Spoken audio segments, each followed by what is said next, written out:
Que la paix du Christ soit avec vous, frères et sœurs en Jésus-Christ. Aujourd'hui, le monde chrétien retient son souffle. Une annonce vient de secouer Rome, une parole inattendue, lourde de mystères et de promesses.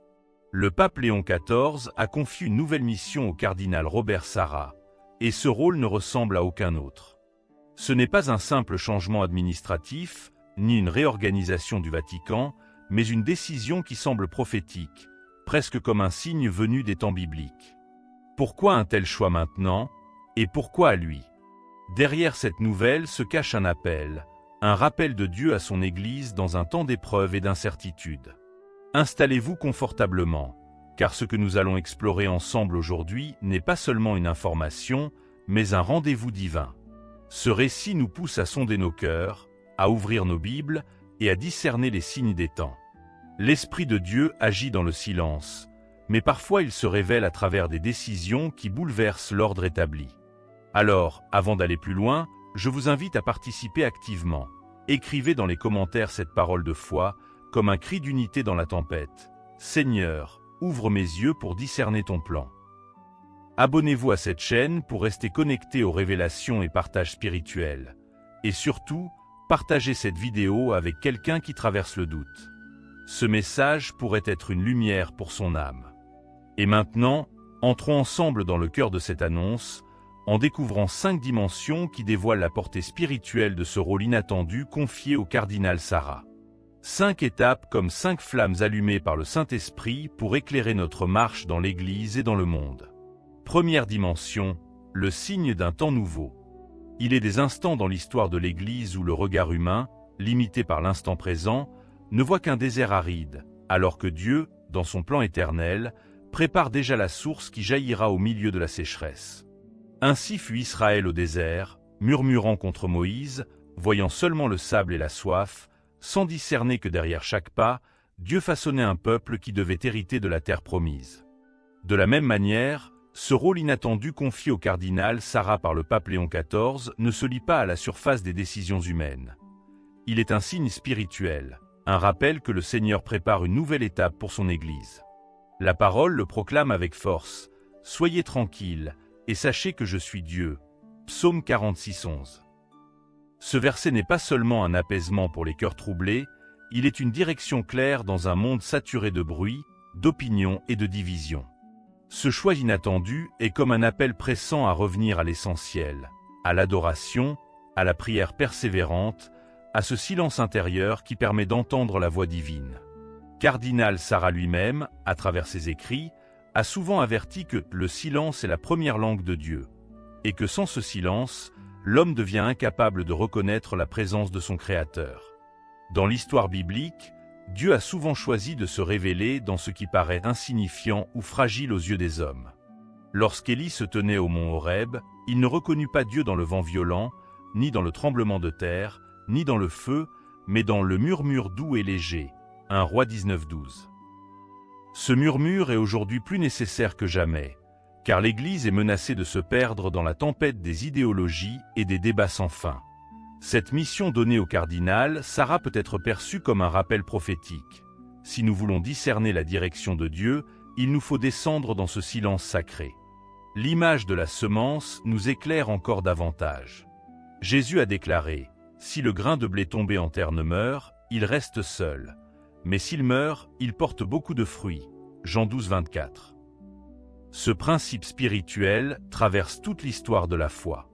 Joseph dut mourir à ses rêves d'adolescent pour voir naître son rôle de sauveur en Égypte. Moïse dut mourir à ses ambitions princières pour devenir libérateur d'Israël. Même Pierre dut mourir à ses certitudes humaines pour devenir le roc de l'Église. Peut-être que cette nouvelle mission confiée au cardinal Sarra est le signe d'un dépouillement nécessaire, une mort à certaines habitudes, pour que naisse une moisson spirituelle que nul n'aurait imaginée. Les temps nouveaux ne commencent jamais dans l'évidence, mais dans le caché.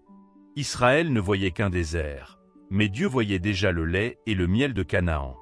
Les disciples ne voyaient qu'une croix sanglante, mais Dieu voyait déjà la gloire du matin de Pâques. Aujourd'hui, beaucoup ne voient dans cette décision qu'une stratégie administrative, mais ceux qui ont des yeux spirituels discernent un signe. Dieu prépare son Église pour un renouveau, une purification, une nouvelle fécondité. Voici, je fais une chose nouvelle, elle germe déjà, ne la voyez-vous pas? Ésaïe 43, 19. Ce signe d'un temps nouveau est une invitation personnelle à chacun de nous. Serons-nous de ceux qui murmurent en voyant le désert, ou de ceux qui espèrent, confiants que derrière le sable et la soif, Dieu prépare déjà la terre promise? Deuxième dimension, le retour aux fondations. Dans l'histoire de l'Église, chaque fois que les croyants se sont égarés dans la recherche du pouvoir, des honneurs ou de l'adaptation au mode du monde, Dieu a suscité des prophètes, des pasteurs ou des figures spirituelles pour rappeler l'essentiel. Le fondement unique de notre foi, Jésus-Christ. Aujourd'hui encore, face aux séductions du relativisme et aux tempêtes de la modernité, le choix du pape Léon XIV de confier un rôle inattendu au cardinal Sarah agit comme un cri d'alarme. L'Église ne peut pas survivre si elle n'est pas solidement enracinée dans le Christ, la pierre angulaire. Paul le rappelle avec une force inébranlable. Car personne ne peut poser un autre fondement que celui qui a été posé, savoir Jésus-Christ, 1 Corinthiens 3,11. Le danger qui menace les chrétiens de notre époque n'est pas seulement l'oppression extérieure, mais le glissement subtil vers un évangile édulcoré, adapté aux désirs des hommes plutôt qu'à la volonté de Dieu. Jésus lui-même a averti. Celui qui entend mes paroles et ne les met pas en pratique est semblable à un homme insensé qui a bâti sa maison sur le sable. Matthieu 7,26. Les tempêtes viendront, et tout ce qui n'est pas bâti sur le roc s'écroulera. Dans ce contexte, la mission confiée au cardinal Sarah prend des allures prophétiques. Rappelez que seule la fidélité à l'Évangile assure la solidité de l'Église. Regardons l'histoire biblique. Joseph, vendu par ses frères, injustement emprisonné, n'avait rien pour lui sinon sa foi et sa fidélité. Ses circonstances semblaient contraires. Ses fondations étaient invisibles aux yeux des hommes, mais elles étaient solides aux yeux de Dieu. Au temps fixé, il fut élevé pour devenir instrument de salut, non seulement pour sa famille, mais pour tout un peuple. Cette fidélité aux fondations a transformé une tragédie en bénédiction universelle. De la même manière, ce rappel aux fondations, incarné par la mission donnée au cardinal Sarah, pourrait être le levier d'une nouvelle bénédiction pour l'Église entière. Revenir aux fondations, ce n'est pas renier les progrès de la pensée ou de la culture, mais c'est reconnaître que sans le Christ, toute construction est vouée à l'effondrement. Si l'Éternel ne bâtit la maison, ceux qui la bâtissent travaillent en vain. Psaume 127:1. Le monde peut proposer des idéologies séduisantes, des compromis rassurants, des solutions rapides, mais rien ne peut remplacer l'unique fondement qui est Jésus. Marie, debout au pied de la croix, en est le plus grand témoignage. Elle n'avait plus ni signe de victoire, ni espérance humaine, mais elle tenait ferme sur la promesse de Dieu. Aujourd'hui, chaque croyant est interpellé. Sur quoi bâtissons-nous nos vies? Sur le sable mouvant des modes et des compromis, ou sur le roc éternel? Le rôle confié au cardinal Sarah devient ainsi une parabole vivante. L'Église ne trouvera sa force ni dans la politique, ni dans les stratégies humaines, mais dans le retour humble et radical au Christ crucifié et ressuscité. Troisième dimension, la voix des nations. Lorsque le pape Léon XIV confie ce rôle inattendu au cardinal Sarah, ce n'est pas seulement un geste administratif ou une décision interne au Vatican, c'est un signe adressé à l'Église universelle. Car la voix du cardinal Sarah ne vient pas des couloirs de Rome, elle vient d'Afrique, d'un continent où la foi a grandi dans la simplicité, la persécution et parfois même le sang des martyrs. Cette voix n'est pas celle du confort, mais celle d'une Église qui connaît la prière fervente au milieu des ténèbres, une Église qui danse dans l'espérance malgré la pauvreté, une Église qui témoigne de la puissance de l'Évangile quand toutes les ressources humaines sont épuisées. Cette voix porte un rappel puissant. L'Église n'appartient pas à une seule culture, à un seul peuple ou à une seule époque. Elle est catholique, c'est-à-dire universelle. Paul écrivait aux Galates, « Il n'y a plus ni juif ni grec, il n'y a plus ni esclave ni libre, il n'y a plus ni homme ni femme. Car tous vous êtes un en Jésus-Christ. » Galates 3,28. De même que Paul, depuis ses prisons, écrivait des lettres qui touchaient des nations entières. Ainsi aujourd'hui la mission confiée au cardinal Sarah devient une lettre vivante adressée à toutes les nations, rappelant que l'unité de l'Église se fonde sur le Christ seul. Ce rôle résonne avec la prophétie de Jésus lui-même. « Allez, faites de toutes les nations des disciples. » Matthieu 28,19. Cette parole n'a jamais été une simple suggestion, mais le cœur de la mission de l'Église. En voyant un fils d'Afrique porter un tel rôle, les croyants sont invités à se rappeler que Dieu ne choisit pas en fonction des puissances mondiales, mais selon la fidélité et l'obéissance du cœur. Comme David, petit berger d'Israël choisi pour devenir roi. Ainsi une voix venue d'Afrique peut devenir porteuse d'un message pour le monde entier. La Pentecôte est le modèle par excellence de cette universalité. Chacun les entendait parler dans sa propre langue. Acte 2:6. Dieu n'a pas imposé une seule culture, mais a embrassé toutes les langues, tous les peuples, toutes les histoires pour révéler son amour. Aujourd'hui, dans une église parfois tentée de s'enfermer dans des débats internes, ce rappel par la voix d'un cardinal africain résonne comme un souffle pentecôtiste. Dieu n'oublie aucune culture, aucun peuple, aucune nation. Cette nomination est une prophétie vivante que l'Évangile n'est pas un héritage européen, mais une lumière pour le monde entier. Elle invite chaque chrétien, qu'il soit en Europe, en Asie, en Amérique ou en Afrique, à entendre dans cette voix un appel universel. Redevenons témoins du Christ pour toutes les nations, car l'Église est une famille sans frontières. Quatrième dimension, le combat spirituel. Chaque appel divin est accompagné d'une épreuve. Lorsque le pape Léon XIV confie au cardinal Sarah cette mission inattendue, il ne lui offre pas un chemin de gloire humaine, mais une route semée de luttes invisibles et visibles. L'histoire biblique nous enseigne que chaque fois que Dieu élève un serviteur, l'ennemi cherche à l'abattre. Comme Néhémie, qui reconstruisait les murs de Jérusalem sous les moqueries et les menaces de ses adversaires, Néhémie 4:17. Ainsi celui qui prend position pour restaurer l'Église se trouvera entouré d'attaques et de critiques. Comme Daniel, qui choisit de continuer à prier malgré l'interdiction du roi, et fut jeté dans la fosse aux lions, Daniel 6:10, ainsi le cardinal Sarah sera peut-être placé dans des situations où l'obéissance à Dieu semblera coûter plus cher que la vie elle-même. Paul nous avertit, car nous n'avons pas à lutter contre la chair et le sang, mais contre les dominations, contre les autorités, contre les princes de ce monde de ténèbres, contre les esprits méchants dans les lieux célestes, Éphésiens 6:12. Ce verset révèle la véritable nature de l'opposition. Elle ne vient pas seulement des hommes, mais des puissances spirituelles qui se dressent contre l'œuvre de Dieu. L'Église vit un temps où les divisions internes, les scandales et les attaques extérieures se combinent pour affaiblir son témoignage. Mais là où l'ennemi s'élève, la grâce de Dieu se manifeste avec encore plus de puissance. Là où le péché a abondé, la grâce a surabondé. Romains 5:20. Le combat spirituel n'est pas une affaire de stratégie politique ni de calcul diplomatique, mais une bataille de foi. Il ne se gagne pas par les armes visibles, mais par les genoux fléchis et les mains levées. Nous nous souvenons de l'épisode où Moïse, debout sur la colline, levait les mains vers le ciel pendant qu'Israël combattait Amalek. Quand Moïse levait la main, Israël était le plus fort, et quand il baissait la main, Amalek était le plus fort. Exode 17:11. Ce récit illustre une vérité éternelle. La victoire du peuple de Dieu dépend de la persévérance dans la prière. Ainsi, ce rôle confié au cardinal, Sarah appelle aussi les croyants à se lever comme des sentinelles. Être sentinelle, c'est veiller dans l'obscurité, prier quand d'autres dorment, intercéder quand d'autres se découragent. Comme Paul exhortait les Éphésiens, faites en tout temps par l'Esprit toutes sortes de prières et de supplications.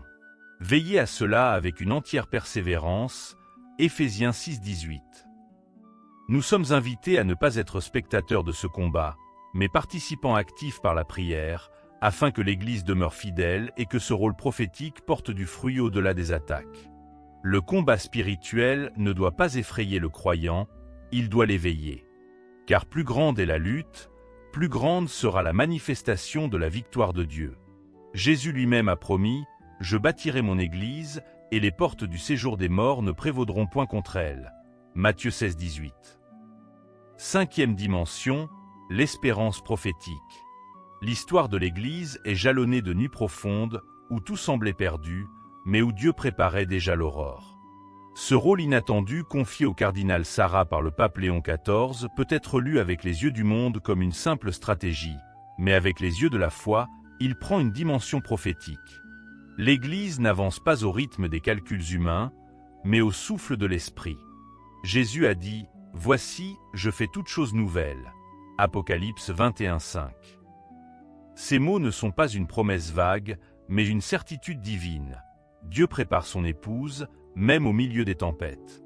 L'espérance chrétienne n'est pas basée sur les circonstances visibles, mais sur les promesses invisibles. Abraham en est le modèle parfait. Espérant contre toute espérance, il crut, Romains 4,18. Lorsqu'il regardait son corps déjà usé et le sein mort de Sarah, il aurait pu douter, mais il s'appuya sur la promesse de Dieu. De la même manière, l'Église contemporaine pourrait se laisser submerger par les scandales, les divisions ou la sécularisation, mais ce rôle confié au cardinal Sarah vient rappeler que Dieu est fidèle et qu'il prépare une moisson même dans les champs les plus desséchés. Cette mission ressemble à une lampe allumée dans la nuit. Elle n'illumine pas encore tout le chemin, mais elle annonce que l'aube s'approche. David chante dans les psaumes « Ta parole est une lampe à mes pieds et une lumière sur mon sentier ». Psaume 119 105. De même, cette nomination agit comme un signe que Dieu ne laisse pas son peuple marcher sans lumière, même dans l'obscurité la plus épaisse. L'image de Marie au pied de la croix incarne à merveille cette espérance prophétique. Elle voyait son fils mourir, le ciel s'obscurcir, les promesses semblaient s'effondrer. Pourtant, dans cette nuit la plus noire, Dieu préparait déjà la victoire de la résurrection.